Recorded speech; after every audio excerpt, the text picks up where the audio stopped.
Assalamualaikum warahmatullahi wabarakatuh. Kami dari kelompok 3 mata kuliah praktik observasi sekolah yang beranggotakan pertama saya sendiri Arifin, kemudian sahabat saya Aris Munandar dan Rodiatul Adawiyah akan mempresentasikan makalah kami yang berjudul pengamatan kegiatan belajar mengajar di sekolah. Untuk materi ini dalam video akan saya jelaskan sendiri.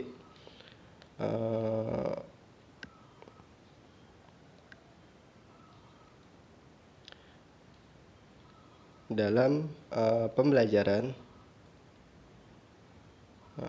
di dalam pendidikan, terutama di sekolah, proses pembelajaran adalah hal inti di dalam sebuah pembelajaran. Nah, di sini proses pembelajaran bermakna sebagai upaya untuk membelajarkan seseorang atau kelompok orang melalui berbagai upaya dan berbagai strategi, metode, dan pendekatan ke arah mencapai tujuan yang telah direncanakan. Proses pembelajaran ini merupakan sebuah proses yang di dalamnya terdapat metode, strategi, serta interaksi antara guru dan murid di dalam sebuah pembelajaran.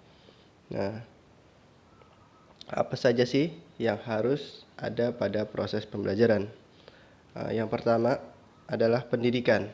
Nah, pendidikan atau education ini berasal dari kata bahasa Yunani yang berarti pergaulan dengan anak-anak. Nah, menurut Lavengels pada tahun 1971, pendidikan adalah setiap usaha, pengaruh, perlindungan, dan bantuan yang diberikan kepada anak yang tertuju kepada pendewasaan anak itu, atau lebih tepatnya membantu anak agar cukup cakap melaksanakan tugas hidupnya sendiri. Nah, pengaruh ini datang dari orang dewasa, orang yang diciptakan oleh orang yang dewasa seperti sekolah, buku, putaran hidup sehari-hari dan sebagainya, dan ditunjuk kepada orang yang belum dewasa. Kemudian selanjutnya adalah peserta didik. Nah, peserta didik di sini merupakan salah satu komponen yang harus ada dalam dunia pendidikan. Karena tanpa adanya peserta didik tidak akan mungkin proses belajar mengajar dapat berjalan. Peserta didik sendiri merupakan komponen utama dalam sebuah pendidikan, karena peserta didiklah pihak yang ingin meraih cita-cita dan memiliki tujuan yang kemudian ingin dia capai. Kemudian selanjutnya adalah profesi guru. Dalam UU Guru dan Dosen bab 1 pasal 1 ayat 10 bahwa pengertian kompetensi adalah seperangkat pengetahuan, keterampilan, dan perilaku yang harus dimiliki, dihayati, dan dikuasai oleh guru atau dosen dalam melaksanakan tugas keprofesionalan. Itu berada pada Undang-Undang Guru dan Dosen pada tahun 2011. Nah, di sini guru profesional harus memiliki 4 hal kompetensi, yaitu kompetensi pedagogis, kognitif, personality, dan sosial.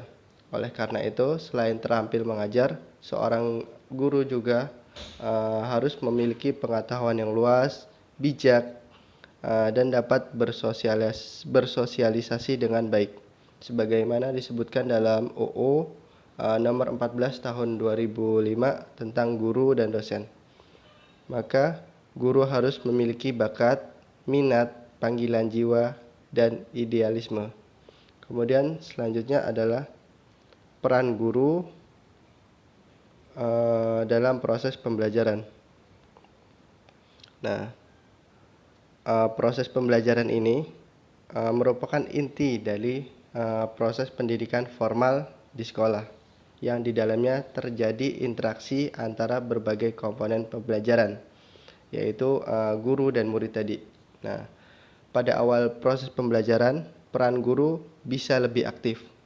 Nah, guru memberikan pengetahuan yang dibutuhkan siswa dengan mengemukakan pendapat, kemudian bertanya, menjelaskan, dan memberikan contoh yang akan dipelajari oleh siswa.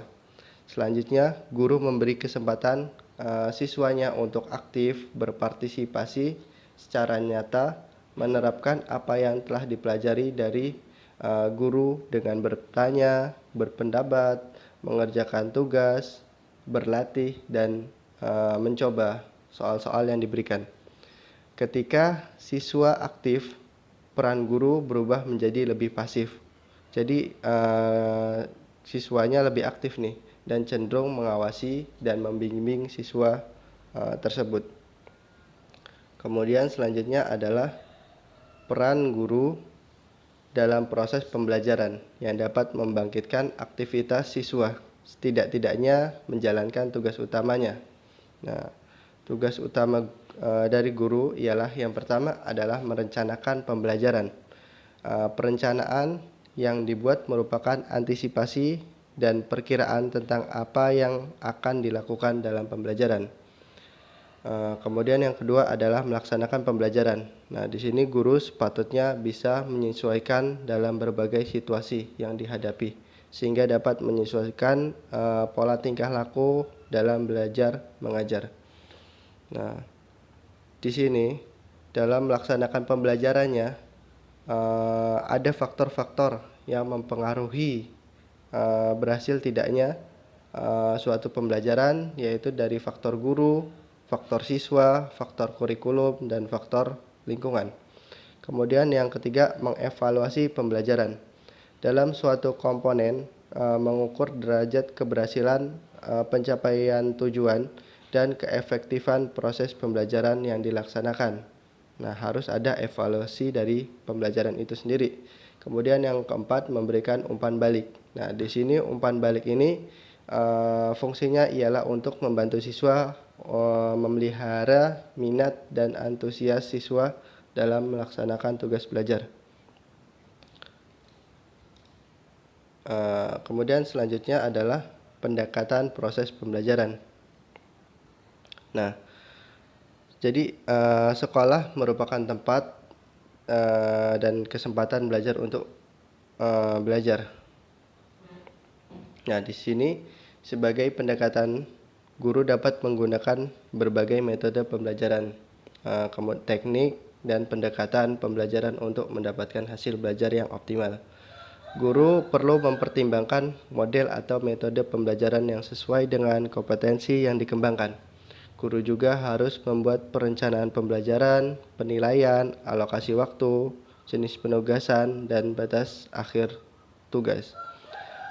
Pendekatan yang digunakan dalam pembelajaran berorientasi siswa adalah peran guru bergeser dari menentukan apa yang akan dipelajari ke bagaimana menyediakan dan memperkaya pengalaman belajar siswa.